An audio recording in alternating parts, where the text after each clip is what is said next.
everyone, a very good morning to one and all. So, how are you all students? कैसे हैं आप सभी? Okay, I hope you all are doing good. So, I am Saloni Joshi and हम आज साथ में पढ़ने वाले हैं साइंस और प्रिपरेशन करने वाले हैं हमारी 10th बोर्ड एग्जामिनेशन की. सभी का बहुत बहुत स्वागत है हमारे इस प्रिपरेशन में और साथ मिलके हमें क्या करना है, हमारे बोर्ड एग्जाम्स में एक्सेल करना है, यानी बहुत अच्छे मार्क्स सिक्योर करने हैं. सभी तैयार हैं? ठीक है, गोल आप सभी को अपना क्लियर होना चाहिए कि क्या करना है, हमें हमारे बोर्ड एग्जाम्स में बहुत ज्यादा अच्छे मार्क्स लाने हैं. और स्पेसिफिकली मैं आपको पढ़ाऊंगी साइंस. ठीक है, तो साइंस अपने आप में ही बहुत ज्यादा इंटरेस्टिंग सब्जेक्ट है. ओके, और उसमें जो हम सबसे पहले स्टार्ट करेंगे वो स्टार्ट करेंगे बायोलॉजी. तो आपकी जो साइंस की बुक है, एनसीईआरटी बुक, उसमें 3 सेक्शंस हैं, 3 सब्जेक्ट्स हैं या 3 ब्रांचेस बोल सकते हैं साइंस की, chemistry, physics and biology. Okay, biology section जो हम आज स्टार्ट करेंगे, बायोलॉजी में हम पढ़ते हैं living and non living organisms के बारे में. ठीक है, और क्या देखते हैं, उनके डिफरेंसेस देखते हैं, एनिमल्स और प्लांट्स के बारे में पढ़ते हैं मोस्टली. ठीक है, जितने भी माइक्रो ऑर्गेनिजम्स हैं, छोटे छोटे जो बैक्टीरिया है, प्रोटोजोआ है, इन सारी चीजों के बारे में पढ़ेंगे.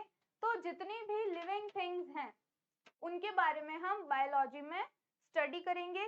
साथ में जितनी नॉन लिविंग थिंग्स हैं जो हमारे एनवायरनमेंट में होती है, सॉइल, वेदर, हमारा क्लाइमेटिक कंडीशंस, वाटर, ये किस तरह से लिविंग ऑर्गेनिजम्स को अफेक्ट करते हैं, किस तरह से लिविंग थिंग्स और नॉन लिविंग थिंग्स एक एनवायरनमेंट में साथ मिलके रहते हैं, वो भी हम इस बायोलॉजी सेक्शन में पढ़ेंगे. ओके, केमिस्ट्री आ जाता है. केमिस्ट्री में हम केमिकल रिएक्शंस के बारे में पढ़ते हैं मोस्टली. ठीक है, किस तरह से कोई भी सब्सटेंस दूसरे सब्सटेंस से रिएक्शन करता है और फिर प्रोडक्ट बनाता है, acids, bases, metals, non metals, इन सारी चीजों के बारे में हम केमिस्ट्री के अंदर पढ़ते हैं. और लास्ट बच जाता है फिजिक्स. तो फिजिक्स में हम मोस्टली मोशन की बात करते हैं. ठीक है, मोशन हो गया, किस तरह से कोई ऑब्जेक्ट मूव कर रहा है, डायरेक्शन उसकी कैसे चेंज हो रही है, लाइट के फिनोमेना के बारे में पढ़ते हैं. लाइट के अलग अलग जो फिनोमेना होते हैं, रिफ्लेक्शन हो गया, रिफ्रैक्शन हो गया, तो बहुत सारी इस तरह की कुछ चीजें होती हैं, वो हम फिजिक्स वाले पोर्शन में पढ़ते हैं. ठीक है, तो ये तीनों मिलके आपकी बुक है और उनमें से कुछ चैप्टर्स हैं. आपके जो बोर्ड एग्जाम्स होंगे वो टोटल कितने मार्क्स के होते हैं बेटा? 100 मार्क्स के. उसमें से 20 जो होते हैं, 20 मार्क्स वो होते हैं आपके सेशनल मार्क्स, जो आपकी स्कूल के प्रैक्टिकल या फिर जो भी टेस्ट असाइनमेंट्स होते हैं उनके बेसिस पे आपको मिलते हैं. उसमें से 100 में से बच जाते हैं हमारे पास 80 मार्क्स. ये होता है आपका बोर्ड एग्जाम का पेपर, जो कि आपका एग्जामिनेशन होगा वो 80 मार्क्स का होगा. इस 80, ये जो 80 मार्क्स हैं, ये जैसा मैंने अभी बताया फिजिक्स, केमिस्ट्री और बायो में डिवाइडेड है. ठीक है, तो बायोलॉजी सेक्शन में 2 तरह की यूनिट्स हैं हमारे कोर्स में. अच्छे से देखिएगा. तो अभी हम क्योंकि बायो के बारे में, बायो का चैप्टर स्टार्ट कर रहे हैं, तो हम पहले बायोलॉजी का मार्क्स बता देती हूँ मैं कितने मार्क्स की आएगी. टोटल ये अप्रॉक्स आपकी आएगी 30 या 32 मार्क्स की. ठीक है, 30 मार्क्स तक का इसका वेटेज होता है आउट ऑफ 80. इसमें से भी 25 मार्क्स जो होते हैं वो आपके लिविंग प्रोसेसेस, लिविंग ऑर्गेनिजम्स वाले जो चैप्टर्स हैं, जैसे ये हमारा चैप्टर नंबर 5 लाइफ प्रोसेसेस. इसके नेक्स्ट जो चैप्टर है chemical coordination, chemical control and coordination. तो इन चैप्टर्स में से आता है 25 मार्क्स. और बाकी का जो 5 मार्क्स का पोर्शन होता है वो होता है आपका एनवायरनमेंट वाला जो चैप्टर होता है उससे रिलेटेड. ठीक है, तो आपको सबसे ज्यादा फोकस किस पे करना है, बायोलॉजी के जो ये लाइफ या लिविंग ऑर्गेनिज्म से रिलेटेड जो चैप्टर्स हैं इस पे बहुत ज्यादा फोकस करके पढ़ना है। ओके, और बायोलॉजी साइंस खुद इंटरेस्टिंग है, फिजिक्स केमिस्ट्री बहुत सारी चीजें ये सब बहुत इंटरेस्टिंग है, और उसमें भी जो बायोलॉजी सेक्शन है ये आपको और ज्यादा अच्छा लगेगा क्योंकि इसमें आप अपनी बॉडी के बारे में पढ़ोगे, किस तरह से इसमें आपके मैकेनिज्म्स वगैरह होते हैं, आपकी सराउंडिंग में क्या क्या चीजें हो रही है, तो इन सारी चीजों के बारे में जब आपको जानने के लिए मिलेगा तो ये चीजें बहुत इंटरेस्टिंग हो जाएगी और बहुत ही अच्छे से आप इसको समझ पाओगे। क्लियर? तो हमें जो अभी चैप्टर हम आज स्टार्ट करने वाले हैं दैट इज चैप्टर नंबर 5। क्या नाम है चैप्टर का? Life processes. ओके, तो लाइफ प्रोसेसेस जो वर्ड है इसमें आ रहा है लाइफ। लाइफ का मतलब क्या होता है स्टूडेंट्स? सोचो जरा, थोड़ा इमेजिनेशन यूज करो अपनी।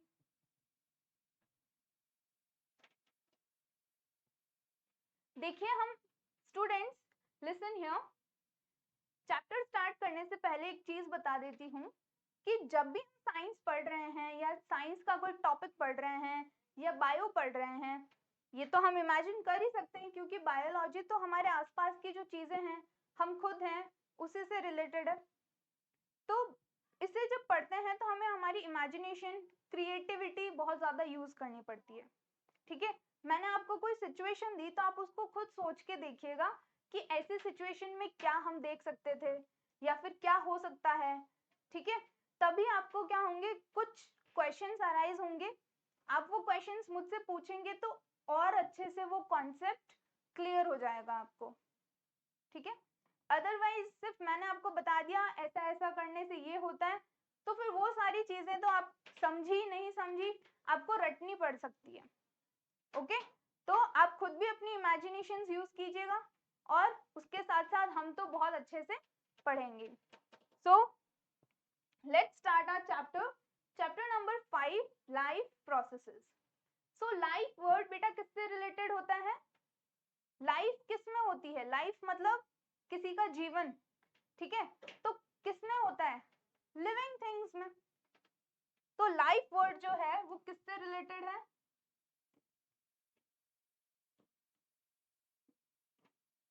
Living things. जितने भी लिविंग थिंग्स हैं उनमें एक लाइफ होती है और वो क्या होती है, कंटिन्यूअसली चलती रहती है जब तक वो डेड नहीं हो जाते। ठीक है, कोई भी लिविंग थिंग के डेड होते ही उसकी लाइफ क्या होती है, खत्म हो जाती है। तो जब तक वो कंटिन्यूअसली काम कर रहा है तब तक उसमें लाइफ है, तब तक वो जिंदा है, और जैसे ही उसकी लाइफ खत्म हो गई या फिर वो डेड हो गया तो उसमें से लाइफ वर्ड हट जाएगा। ओके, तो लाइफ वर्ड कब तक लिविंग थिंग्स के लिए होता है? जब तक कि उनके अंदर कुछ एक्टिविटीज होती रहे। जैसे ही उनमें कोई एक्टिविटी रुक गई वैसे ही उनके अंदर ये जो लाइफ वर्ड है वो भी उनके लाइफ से हट जाएगा। समझ गए? तो लाइफ वर्ड लिविंग थिंग्स के लिए होता है। और लिविंग थिंग्स क्या होती है, कौन होते हैं लिविंग? कैसे पता करोगे लिविंग थिंग्स और नॉन लिविंग थिंग्स के बारे में? उनको कैसे डिफरेंशिएट करोगे आप? तो आपको कोई भी चीज, जैसे मान लो एक डॉग है वो खाना खा रहा है, तो क्या उसे देखते ही आप बोल दोगे ये लिविंग है? डेफिनेटली। तो कोई भी, जैसे मान लो कोई स्विमिंग कर रहा है, कोई जंपिंग कर रहा है, कोई वॉक कर रहा है, तो उन्हें देखते ही हम बता सकते हैं कि ये लिविंग ऑर्गेनिज्म है या लिविंग थिंग है। तो लिविंग थिंग्स को क्लासिफाई करने का एक तरीका होता है कि हम उनको देख सकते हैं, दैट इज उनमें कुछ विजिबल मूवमेंट्स होते हैं। लिविंग थिंग्स में क्या होता है, विजिबल मूवमेंट्स, यानी ऐसी चीजें जिन्हें देखते ही हम पता कर सकते हैं कि ये लिविंग थिंग्स है। कुछ ऐसे मूवमेंट्स होते हैं, एक्टिविटीज होती है, जैसे ईटिंग, जंपिंग, स्लीपिंग, ओके, तो इस तरह से हम लिविंग थिंग्स को क्लासिफाई करते हैं। किसी भी नॉन लिविंग थिंग में ये विजिबल मूवमेंट्स हमें दिखाई नहीं देते हैं। एक बुक पड़ी है, क्या वो कोई एक्टिविटी शो करेगी? क्या उसमें कोई मूवमेंट होगा? नहीं होगा। वो एक साल एक टेबल पे पड़ी है तो वहीं पड़ी रहेगी, 2 साल 3 साल, जब तक उसे कोई आके उठा नहीं लेता, उसका कोई यूज नहीं करता, उसे ओपन नहीं करता, वो बुक वहीं पड़ी रहेगी। तो नॉन लिविंग थिंग्स में कोई भी विजिबल मूवमेंट्स नहीं होते हैं, बट लिविंग थिंग्स में विजिबल मूवमेंट्स होते हैं। ओके, तो क्या मैं ऐसा कह सकती हूँ जो भी चीजें विजिबल मूवमेंट शो करती है सिर्फ वही लिविंग थिंग्स होती है? ऐसी चीजें जिनमें कोई एक्टिविटी हो रही है सिर्फ वही लिविंग है, बाकी सारी नॉन लिविंग है? नो, ये जो मैंने सेंटेंस बोला है वो बिल्कुल गलत है। क्यों है ये गलत? क्योंकि एग्जाम्पल देखो, मान लो आपके सामने एक प्लांट है, अब उस प्लांट में हमें कोई भी विजिबल मूवमेंट नहीं दिखाई देगा। क्या वो हमें डांस करता हुआ दिखता है? क्या उसकी लीव्स हमें हिलती हुई दिखती है? नहीं। क्या वो कोई एक्टिविटी करता हुआ शो होता है? बिल्कुल नहीं। बट फिर भी प्लांट्स क्या होते हैं? लिविंग ऑर्गेनिजम्स होते हैं, फिर भी वो लिविंग होते हैं। तो ऐसा उनमें क्या हो रहा है जिसकी वजह से वो लिविंग है? वो तो कोई एक्टिविटी शो नहीं कर रहे हैं।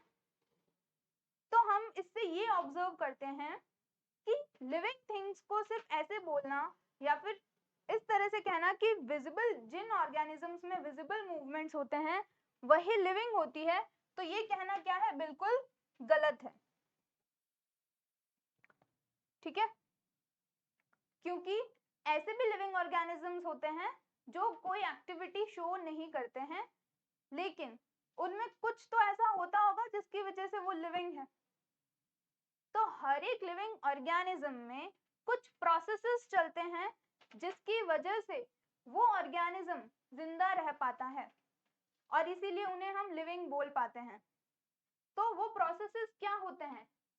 कौन से ऐसे फंक्शंस होते हैं जिनकी वजह से एक लिविंग ऑर्गेनिज्म लिविंग रह पाता है? तो उन्हीं सारे प्रोसेसेस की स्टडी, उन्हीं सारे प्रोसेसेस के बारे में हम इस चैप्टर में पढ़ेंगे। ओके, तो लाइफ प्रोसेसेस ऐसे प्रोसेसेस होते हैं, ऐसे फंक्शंस होते हैं जो किसी लिविंग ऑर्गेनिज्म को, किसी जिंदा ऑर्गेनिज्म को उनकी लाइफ को सरवाइव करने में हेल्प करते हैं। ठीक है, उनकी बॉडी स्ट्रक्चर को, उनके फंक्शंस को कंटिन्यूअसली मूव करवाने के लिए, कंटिन्यूअसली फंक्शंस करवाने के लिए हेल्प करते हैं।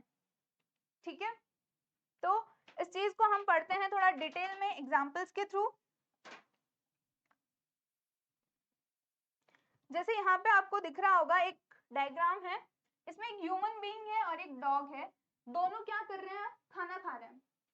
ओके, तो क्या इनको देखते ही मैं बोल दूंगी ये लिविंग ऑर्गेनिज्म है? बिल्कुल। तो ये कैसे हैं? दोनों लिविंग हैं। और किस वजह से मैंने इनको लिविंग बोला? बिकॉज ये एक विजिबल मूवमेंट शो कर रहे थे। दे आर ईटिंग फूड, वो अपना खाना खा रहे हैं। तो ये खाने का एक प्रोसेस होता है, ये खाना खाना एक काम है ना, तो ये एक प्रोसेस है, तो इसी प्रोसेस की वजह से हमने इनको लिविंग बोला। तो इनको हमने बोला living because they are eating, वो क्या कर रहे हैं? एक खाना खा रहे हैं। सेकंड देखो, यहाँ एक चाइल्ड है जो सो रहा है और एक डॉग है वो भी सो रहा है। क्या इनमें कोई विजिबल मूवमेंट हो रहा है? तो ये जब सो रहे हैं तो कोई एक्टिविटी शो नहीं कर रहे हैं, लेकिन इस टाइम भी इनकी बॉडी में बहुत सारी फंक्शंस हो रहे हैं, जैसे कि ब्रीथिंग, सोते हुए भी सांस ले रहे हैं ना, ये सोते हुए ऐसा तो नहीं सांस लेना बंद कर देते हैं। तो जब आप सो रहे होते हो या कोई भी काम नहीं कर रहे होते हो, तब भी आपकी बॉडी के अंदर बहुत सारे फंक्शंस हो रहे होते हैं, आपकी बॉडी के ऑर्गन्स तब भी काम करते हैं। तो इन सारे फंक्शंस को हम बोलते हैं मेटाबॉलिक एक्टिविटीज, जो हमारी बॉडी में हमेशा चलती रहती है। ठीक है, आप चाहे कुछ भी नहीं कर रहे हो, आराम से बैठे हो चेयर पे, तो भी आपकी बॉडी में कुछ फंक्शंस चलते हैं जिन्हें हम बोलते हैं मेटाबॉलिक एक्टिविटीज। तो यहाँ पे ये दोनों क्या कर रहे हैं, स्लीपिंग। बट ऐसी कौन सी चीज होगी इनमें जिसे देख के मैं इनको लिविंग बोलूंगी? ब्रीथिंग। ये सांस ले रहे हैं ना, अगर ये सांस नहीं लेते तो मैं शायद इनको बोल देती ये शायद डेड है, बट ये क्या कर रहे हैं, कंटिन्यूअसली ब्रीथ कर रहे हैं, इसीलिए इनको मैं क्या बोलूंगी, लिविंग बोलूंगी। ओके, थर्ड, यहाँ पे देखो ये एक सीड था, ये सीड जैसे इसको वाटर, सनलाइट वगैरह मिली तो ये थोड़ा थोड़ा ग्रो हुआ, इसमें से रूट्स निकली, रूट्स और थोड़े से स्टेम्स निकले, बड निकले, शूट निकली, और उससे कुछ टाइम बाद में ये क्या हो गया, एक कंप्लीट प्लांट में चेंज हो गया। ओके, तो जब सीड से ये एक फुली ग्रोन प्लांट में कन्वर्ट हो गया, तो यहाँ पे हमें क्या चीज ऑब्जर्व हुई, क्या चीज देखी हमने, ग्रोथ। हमने देखा इसमें क्या हो रही है, ग्रोथ हो रही है, और इसीलिए ये क्या है, लिविंग है। ठीक है, नॉन लिविंग थिंग्स में हमें ग्रोथ नहीं दिखाई देगी। ओके, और यहाँ पे जो ये कुछ एग्जांपल दिख रहे हैं, ये है बेटा मशरूम, या फिर इसे हम बोलते हैं फंजाई, और ये जो लीव्स दिख रही है ये है नॉन ग्रीन प्लांट की,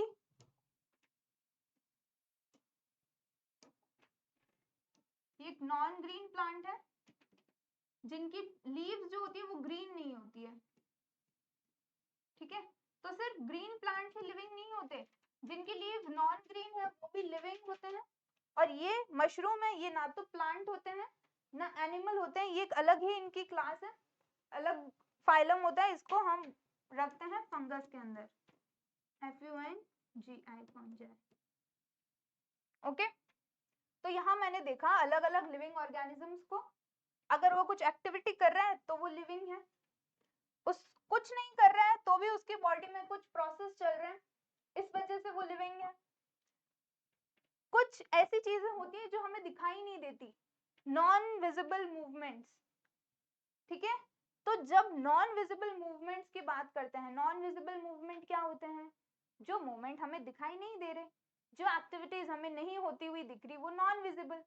तो क्या हमें प्लांट ग्रोथ करता हुआ दिखाई देता है? नहीं दिखाई देता। ऐसा नहीं होता कि हाँ हम देख रहे हैं और ये प्लांट ऐसे ऐसे बढ़ गया, ऐसा नहीं होता। ये पीरियड ऑफ टाइम के बाद में हम नोटिस करते हैं कि वो उसकी लेंथ इंक्रीज हो रही है। ठीक है, तो ये ग्रोथ किस वजह से होती है बेटा, इनमें होते हैं कुछ मॉलिक्यूलर मूवमेंट्स।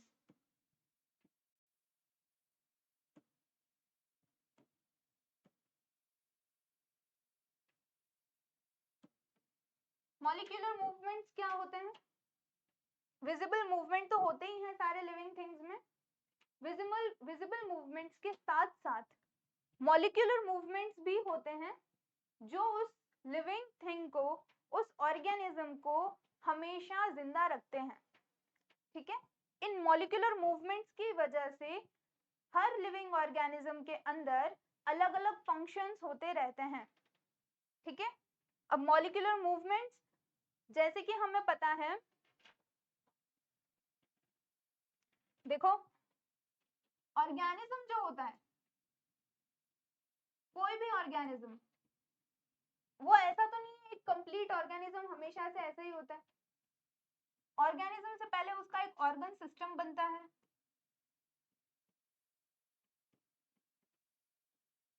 ऑर्गन सिस्टम से पहले उसके ऑर्गन्स बने होंगे, और ऑर्गन से भी पहले टिश्यूज, और टिश्यूज से सब पहले क्या होती है, सेल्स होती है। तो सेल्स होती है बेसिक स्ट्रक्चर या बेसिक यूनिट ऑफ लाइफ, जिसमें सारे काम होते हैं। सेल्स के अंदर जितने भी फंक्शंस होते हैं वो उस सेल में कंप्लीट होते हैं या उसके आसपास के मॉलिक्यूल्स में होते हैं, जिसकी वजह से ऑर्गन सिस्टम बनते हैं, उससे ऑर्गेनिज्म ऑर्गेनिज्म जिंदा रह पाता है। ठीक है, तो ऐसे मूवमेंट्स, ऐसे फंक्शंस जो सेल के अंदर हो रहे हैं या फिर सेल के आसपास के जो छोटे छोटे मॉलिक्यूल्स हैं जिन्हें हम देख नहीं सकते, उन मूवमेंट्स को हम मॉलिक्यूलर मूवमेंट्स बोलेंगे। तो मॉलिक्यूलर मूवमेंट्स हमें दिखाई नहीं देंगे क्योंकि सेल्स ही दिखाई नहीं देती, दिखाई नहीं देंगे, लेकिन ये क्या करते हैं, हर ऑर्गेनिज्म के अंदर कुछ प्रोसेसेस करवाते हैं, कुछ फंक्शंस करते हैं जिससे कि वो ऑर्गेनिज्म सरवाइव कर पाता है, और इसीलिए उन सारे फंक्शंस को मिला के हम बोलते हैं लाइफ प्रोसेसेस। ओके, तो कौन से होते हैं लाइफ प्रोसेसेस, सोच के बताओ थोड़ा। आपके अंदर कौन सी चीजें होती है जिसकी वजह से आप जिंदा हो? खाना खाते हो, उसकी वजह से जिंदा हो। सांस लेते हो, इसी वजह से जिंदा हो। सांस लेना छोड़ दो, क्या आप जिंदा रह पाओगे? बिल्कुल पॉसिबल नहीं है। ओके, और भी बहुत सारे फंक्शंस होते हैं।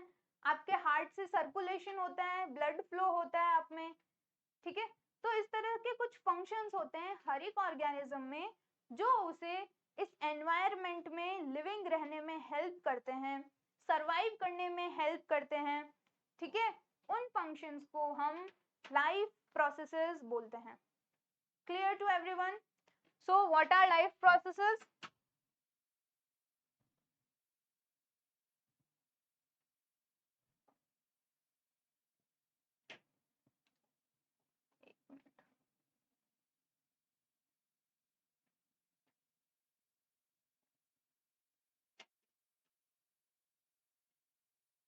क्या होता है लाइफ प्रोसेस? ऐसे प्रोसेस जो किसी ऑर्गेनिज्म को लिविंग रहने में हेल्प करते हैं या फिर उनके बॉडी फंक्शंस को मेंटेन करने में हेल्प करते हैं, उन्हें लाइफ प्रोसेसेस बोलते हैं। डेफिनेशन लिखेंगे इसकी। The processes that all together helps in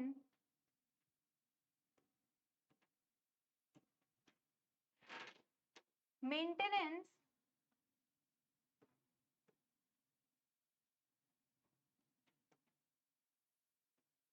of body structure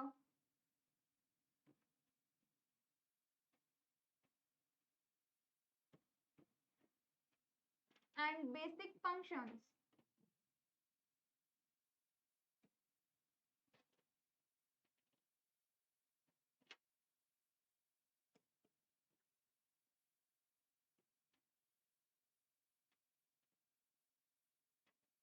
Of any living organism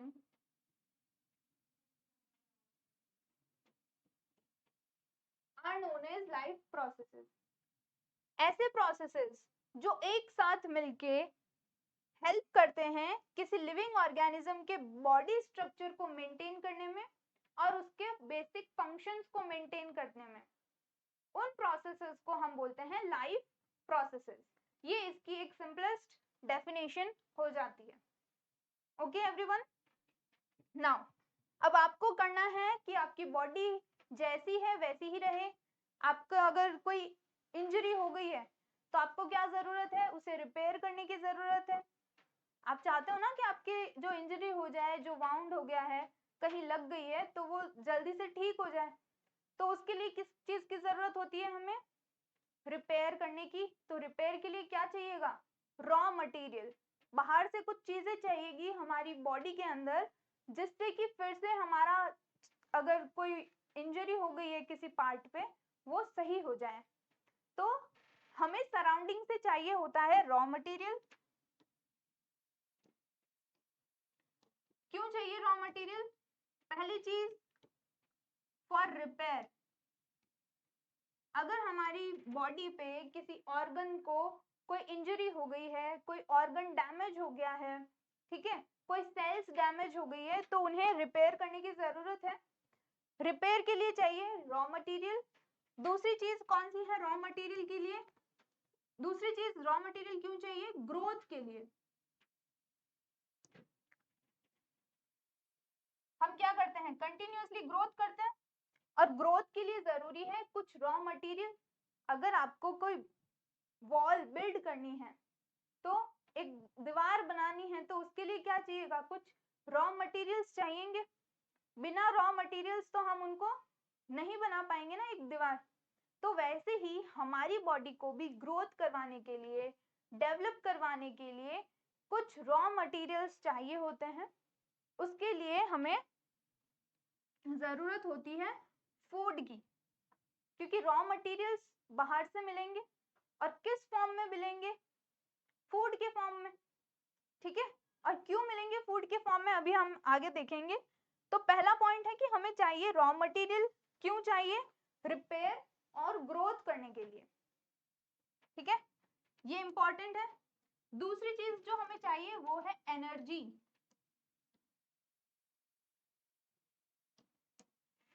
energy क्या करेगी, इन सारे रॉ मटेरियल्स को मिलाएगी, और इनसे एक जो हमारा बॉडी स्ट्रक्चर है या हमारी सेल्स हैं उनको बनाने में हेल्प करेगी। ठीक है, जो भी हमारे बॉडी फंक्शंस चल रहे हैं, काम जो हमारी बॉडी में चल रहा है, प्रोसेस चल रहा है, उसे करने के लिए क्या चाहिए, एनर्जी चाहिए। हमारी बॉडी को मेंटेन करने के लिए, फंक्शंस को मेंटेन करने के लिए एनर्जी की रिक्वायरमेंट है। और वो एनर्जी हमें कब मिलती है, कहाँ से मिलती है एनर्जी, फूड से। ओके, तो रॉ मटेरियल और एनर्जी के लिए क्या चाहिए हमें, फूड। ये दोनों हमें कहाँ से मिलेंगे, only with the help of food. सिर्फ फूड से एनर्जी और रॉ मटेरियल हमें मिलेगा। Clear to everyone. So what are the life process, ऐसे प्रोसेस जो हमारी बॉडी स्ट्रक्चर और फंक्शंस को मेंटेन करने के लिए जरूरी होते हैं, उन्हें हम लाइफ प्रोसेसेस बोलेंगे। दूसरा, हमें लाइफ प्रोसेस को मेंटेन करने के लिए कौन सी चीजें जरूरी है, पहली raw material, second is energy, जो हमें मिलेंगे दोनों फूड से। ओके, रॉ मटेरियल कहाँ काम आता है, रिपेयर और ग्रोथ, हमारी बॉडी को रिपेयर करने में और हमारे बॉडी की ग्रोथ में।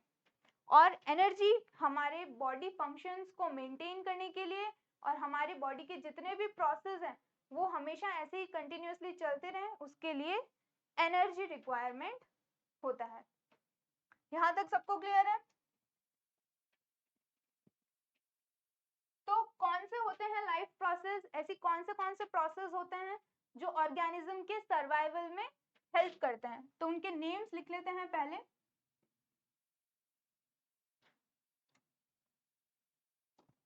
इन्हें हम बोल सकते हैं लाइफ प्रोसेस। कौन से लाइफ प्रोसेसेस होते हैं, सो वेरियस लाइफ प्रोसेसेस। अभी हमने जो एग्जांपल देखा था फर्स्ट, उसमें क्या हो रहा था, खाना खा रहे थे वो जो भी लिविंग ऑर्गेनिज्म थे, डॉग और एक ह्यूमन बीइंग खाना खा रहे थे। तो बेटा फूड को अपने एनवायरनमेंट से बॉडी तक ले जाने का जो प्रोसेस होता है, या फिर बाहर से फूड ऑब्टेनिंग का जो प्रोसेस होता है, उस प्रोसेस को हम बोलते हैं न्यूट्रिशन।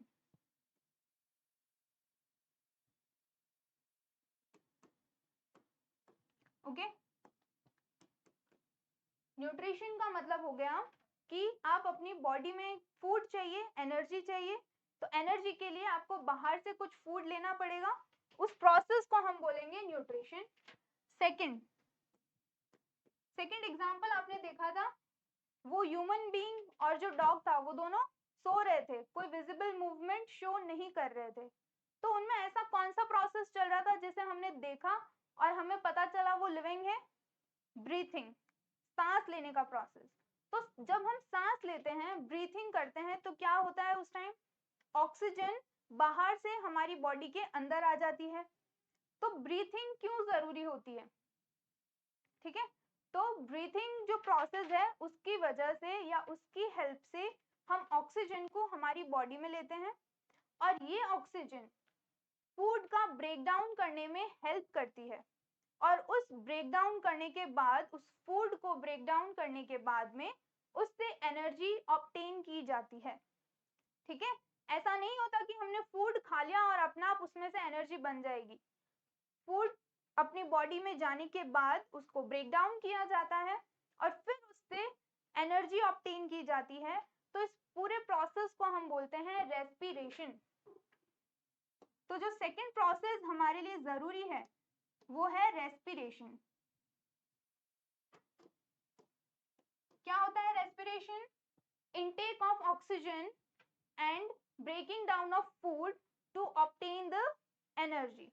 ऑक्सीजन को अंदर लेना और फिर उस ऑक्सीजन की मदद से फूड को ब्रेक डाउन करना, उसे छोटे पार्टिकल्स में या छोटे मॉलिक्यूल्स में ब्रेक डाउन करना और उनसे एनर्जी निकालने के प्रोसेस को हम रेस्पिरेशन बोलते हैं। थर्ड हमारे पास में आ जाता है ट्रांसपोर्टेशन। अब ट्रांसपोर्टेशन कहाँ जरूरी होता है हमारे लिए? ट्रांसपोर्टेशन तो हमें पता है, एक जगह से किसी सामान को दूसरी जगह ले जाने को ट्रांसपोर्टेशन बोलते हैं। तो लिविंग ऑर्गेनिज्म में ट्रांसपोर्टेशन कहाँ जरूरी हो गया? सो स्टूडेंट्स, हम कैसे ऑर्गेनिज्म हैं? मल्टी सेल्यूलर ऑर्गेनिजम्स हैं। मल्टी सेल्यूलर मतलब जिनकी बॉडी बहुत सारी मल्टीपल सेल्स से मिलके बनी हुई होती है और उनकी बॉडी के डिफरेंट फंक्शंस अलग अलग टाइप की सेल्स करती है। ओके, तो मल्टी सेल्यूलर ऑर्गेनिज्म का मतलब हो गया जिनकी बॉडी जो है वो अलग अलग सेल्स से मिलके बनी हुई होती है। ओके, और उसके अपोजिट या फिर अपोजिट में होती है यूनिसेल्यूलर ऑर्गेनिजम्स। यूनिसेल्यूलर का मतलब होता है ऐसे ऑर्गेनिजम्स जिनकी पूरी बॉडी सिर्फ एक ही सेल से बनी हुई होती है। उनकी बॉडी के जितने भी फंक्शंस हैं, उनके सर्वाइवल में जितने भी फंक्शंस हेल्पफुल होते हैं, वो उस एक ही सेल से कंप्लीट हो जाता है। उस एक ही सेल के अंदर वो सारे फंक्शंस होते हैं, तो उन्हें हम यूनिसेल्यूलर ऑर्गेनिज्म बोलते हैं। तो जो मल्टी सेल्यूलर ऑर्गेनिज्म है उनकी बॉडी में हर एक सेल डिफरेंट डिफरेंट फंक्शंस करती है। हर टाइप की सेल डिफरेंट फंक्शन करेगी। तो जैसे कि हमने खाना खाया या फिर ऑक्सीजन ली by the help of breathing, तो ऑक्सीजन हमारे नोज से हमारी बॉडी में जाती है और वहां से वो जाती है लंग्स में। ठीक है, बट ऑक्सीजन तो हमारी बॉडी की हर एक सेल को रिक्वायर्ड है। हमारी बॉडी की जो मिलियंस ऑफ सेल्स हैं, उस हर एक सेल को ऑक्सीजन की रिक्वायरमेंट है, उसकी जरूरत है। तो वो ऑक्सीजन लंग्स से अब सारी सेल्स को कैसे मिलेगी? तो क्या करना पड़ेगा? एक ऐसा प्रोसेस हमें चाहिए, एक ऐसे प्रोसेस की जरूरत है जो उस ऑक्सीजन को लंग्स से पूरी बॉडी की सेल्स में डिस्ट्रीब्यूट कर दे। ठीक है, उस ऑक्सीजन को लंग्स से पूरी बॉडी में ले जाके पहुंचा दे। तो जो प्रोसेस ऑक्सीजन को पूरी बॉडी तक लेके जाएगा, उस प्रोसेस को हम बोलेंगे ट्रांसपोर्टेशन। क्लियर? तो ट्रांसपोर्टेशन जरूरी है हमारे अंदर। प्लांट्स में अगर हम देखें तो जब आप पानी डालते हो किसी प्लांट में, तो ऐसा होता है कि आप उसकी लीफ को अलग पानी दे रहे हो, उसके फ्लावर्स में अलग से पानी डाल रहे हो, रूट्स में अलग से पानी डाल रहे हैं, स्टेम है तो स्टेम में हम अलग से पानी डाल रहे हैं। ऐसा कभी हुआ है? नहीं, हम सिर्फ उनको पानी कहाँ डालते हैं? उनकी रूट्स में। ठीक है, और उनकी रूट्स क्या करती है? सॉइल में से उस पानी को एब्जॉर्ब कर लेती है। जो भी मिट्टी है उसमें पानी गया, वो रूट्स उस मिट्टी में से, सॉइल में से वाटर को एब्जॉर्ब करेगी और फिर वो रूट्स उस पानी को पहले स्टेम में पहुंचाएगी, स्टेम से अलग अलग ब्रांचेस में, और फिर ब्रांचेस से वो चला जाएगा लीव्स के अंदर। ठीक है, जैसे कि ये प्लांट है,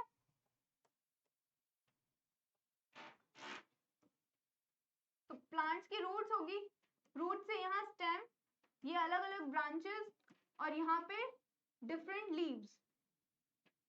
तो पानी तो हमने सिर्फ रूट्स में डाला, तो ये जो रूट्स हैं उन्होंने यहाँ से एब्जॉर्ब किया और उनको पूरे बाकी प्लांट में पहुंचा दिया।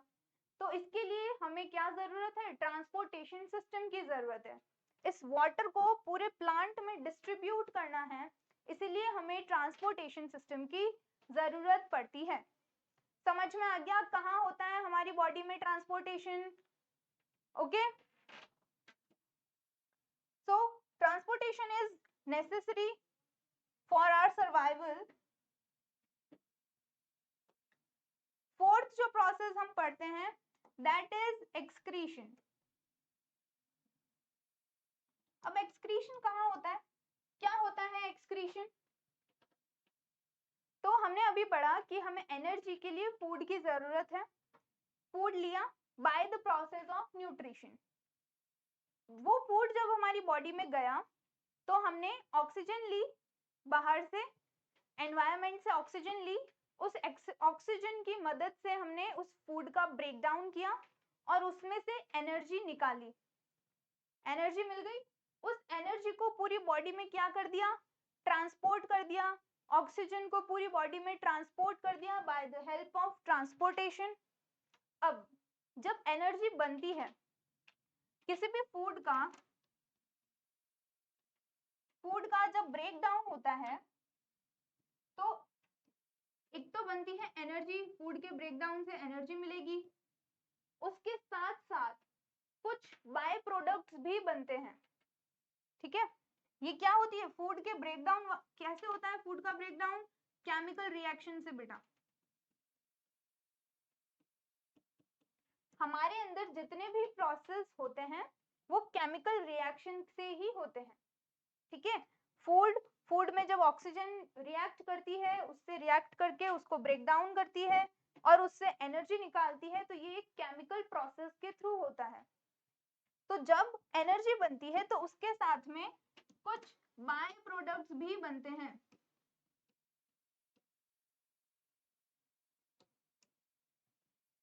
अब बाय प्रोडक्ट्स हमारी बॉडी के लिए हार्मफुल भी हो सकते हैं और वो हमारी बॉडी के लिए क्या होते हैं, एक वेस्ट प्रोडक्ट होते हैं जो हमारे कोई काम के नहीं होते हैं, बिल्कुल भी उनका कोई यूज नहीं होता है, वेस्ट मटेरियल होते हैं वो। तो उन बाय प्रोडक्ट्स को हमारी बॉडी से क्या निकालना जरूरी होता है। ठीक है, इन बाय प्रोडक्ट्स में कुछ टॉक्सिक मटेरियल्स भी हो सकते हैं। टॉक्सिक मतलब जो हमारी बॉडी के लिए जहर का काम करे या फिर उसके लिए हार्म करे। ओके, तो जब भी फूड का ब्रेकडाउन होगा उससे एनर्जी तो बनेगी ही, लेकिन साथ साथ में कुछ ऐसे प्रोडक्ट्स भी बनेंगे जो हमारी बॉडी को हार्म कर सकते हैं, हमारी बॉडी के लिए बिल्कुल भी जरूरी नहीं होते हैं, वो हमारी बॉडी का वेस्ट प्रोडक्ट्स होते हैं। तो उस वेस्ट प्रोडक्ट को बॉडी से बाहर निकालना जरूरी होता है और उन्हीं वेस्ट प्रोडक्ट्स को बाहर निकालने का जो प्रोसेस होता है उसे हम बोलते हैं एक्सक्रीशन। ओके, सो सारे प्रोसेस की एक बार डेफिनेशन लिख लेते हैं। What is nutrition, what is respiration, transpiration and excretion. समझ में आ गया आप सभी को कि सारे प्रोसेस हमारी बॉडी के लिए कितने जरूरी हैं? क्या इनमें से कोई भी प्रोसेस यूं ही हो रहा है वेस्ट? ऐसा तो नहीं है इनमें कहीं हम फालतू एनर्जी उड़ा रहे हैं कि रेस्पिरेशन तो हमारे अंदर होना ही नहीं चाहिए लेकिन फिर भी हो रहा है, नहीं है ना बेटा ऐसा। ओके, सो इन सबकी डेफिनेशन लिख लेते हैं एक बार। What is nutrition? न्यूट्रिशन पता है आप सभी को?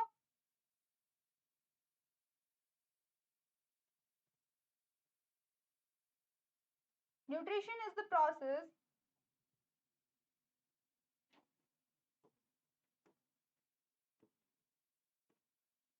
Process of obtaining food. Food obtain करने का जो प्रोसेस होता है उसे न्यूट्रिशन कहते हैं।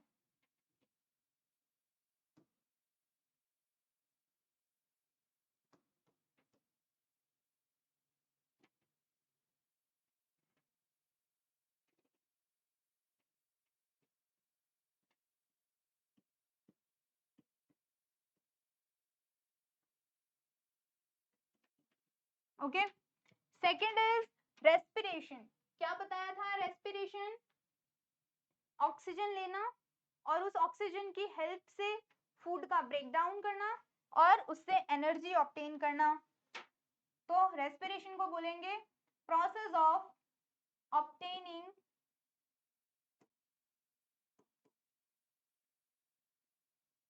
या फिर इसको मैं सीधा ऐसे लिखती हूँ, breaking down of food by the help of oxygen.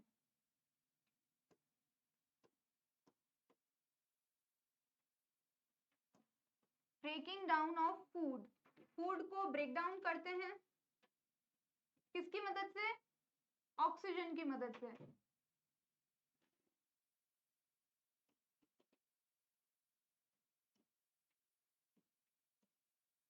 And obtaining the energy, obtaining energy, इस पूरे प्रोसेस को हम बोलेंगे respiration. Next is transportation. Transportation का मतलब क्या हो गया? किसी भी सब्सटेंस को बॉडी के एक पार्ट से दूसरे पार्ट तक पहुंचाना, उस प्रोसेस को हम ट्रांसपोर्टेशन बोलेंगे।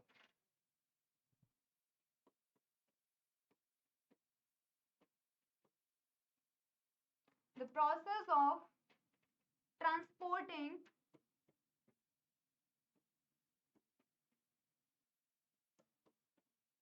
the substance या फिर moving the substance,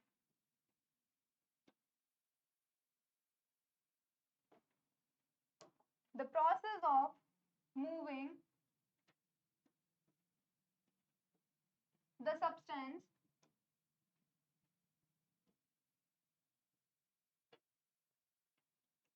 from one part to another part of body.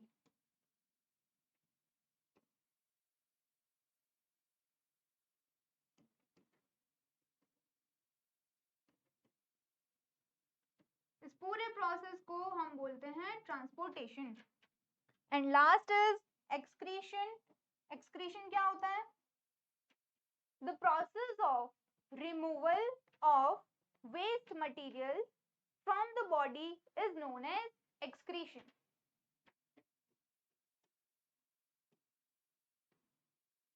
It is a process of removal, removal मतलब बाहर निकालना, हटाना। The process of removal of waste materials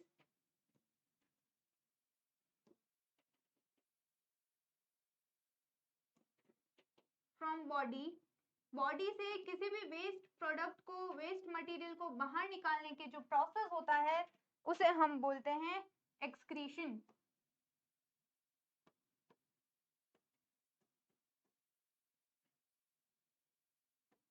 ठीक है, यहां तक सबको क्लियर है? Is there any doubt? कोई भी डाउट है किसी को? ओके तो यहां तक सबको क्लियर हो गया होगा। नाउ मैंने आपको एक टॉपिक पढ़ाया था अभी बीच में ही बताया, सिंगल सेल्यूलर और मल्टी सेल्यूलर ऑर्गेनिज्म। इसको एक बार मैं बता देती हूँ कि मल्टी सेल्यूलर ऑर्गेनिज्म क्या होते हैं।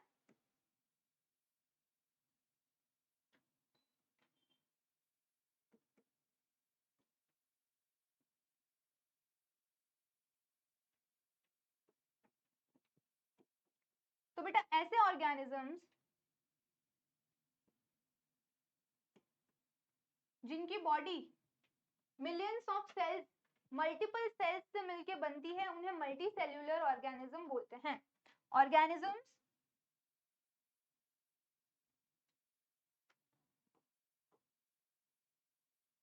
that contains multiple cells, multiple type of cells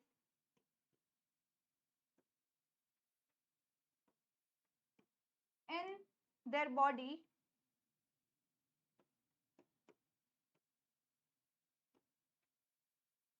उन्हें हम क्या बोलेंगे? Multi cellular organism. इसी के अपोजिट में कौन से होंगे? Single cellular. और सिंगल सेल्यूलर को और क्या बोलते हैं? यूनिसेल्यूलर। सिंगल या फिर unicellular organism.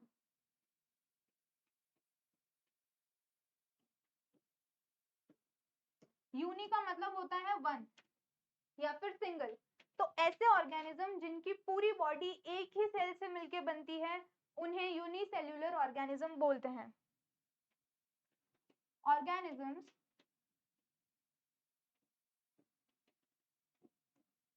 that consist of, मतलब जिनकी बॉडी में सिर्फ एक ही सेल होती है, single cell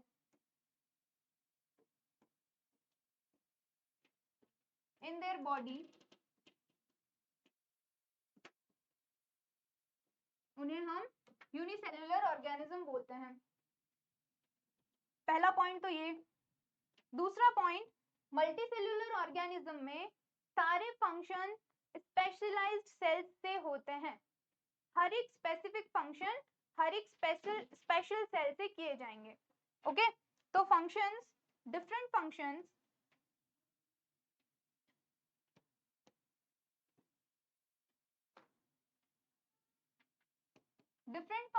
are performed by specific cells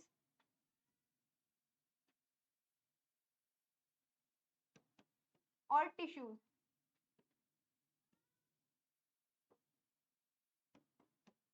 जबकि सिंगल सेलुलर या यूनिसेलुलर ऑर्गेनिज्म में जितने भी फंक्शंस हैं वो कौन करेगा, एक ही सेल करेगी।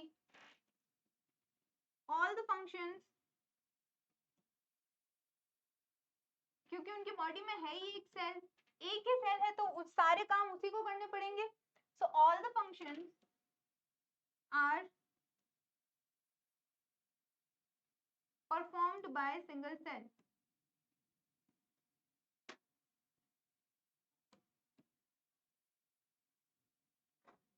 ठीक है, एग्जाम्पल होते हैं इसके अमीबा,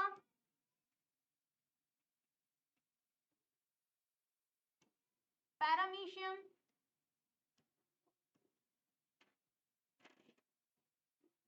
या फिर कुछ बैक्टीरियाज होते हैं।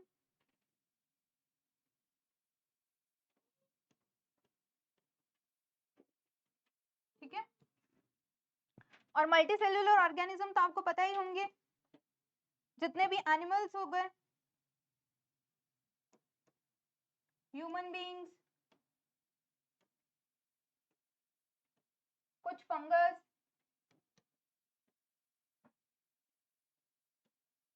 Plants etcetera. ओके, सो ये मेजर एक डिफरेंस है मल्टीसेल्युलर और यूनिसेल्युलर ऑर्गेनिजम्स के बीच में। यहाँ तक क्लियर है आप सभी को? तो आज हमने chapter number 5 life processes start किया है। इसमें हमने देखा लाइफ प्रोसेसेस क्या होते हैं। ठीक है, और हमारी सर्वाइवल के लिए क्या क्या जरूरी है, रॉ मटेरियल, एनर्जी, जो कि हमें फूड से मिलेंगे। फूड ऑब्टेन करने के जो प्रोसेस, फूड ऑब्टेन करने का जो प्रोसेस होता है उसे हम बोलते हैं nutrition. Second is breaking down of food, उसे हम बोलते हैं रेस्पिरेशन, उससे एनर्जी हमें मिलेगी। ट्रांसपोर्टेशन प्रोसेस पढ़ा कि सब्सटेंस को एक जगह से दूसरी जगह ले जाना, उस प्रोसेस को ट्रांसपोर्टेशन बोलेंगे। एंड लास्ट इज एक्सक्रीशन, यानी कि वेस्ट मटेरियल को बॉडी से बाहर निकालना, उस प्रोसेस को एक्सक्रीशन बोलते हैं। Clear to everyone? So next class में हम आगे पढ़ेंगे। That's all for today, thank you so much.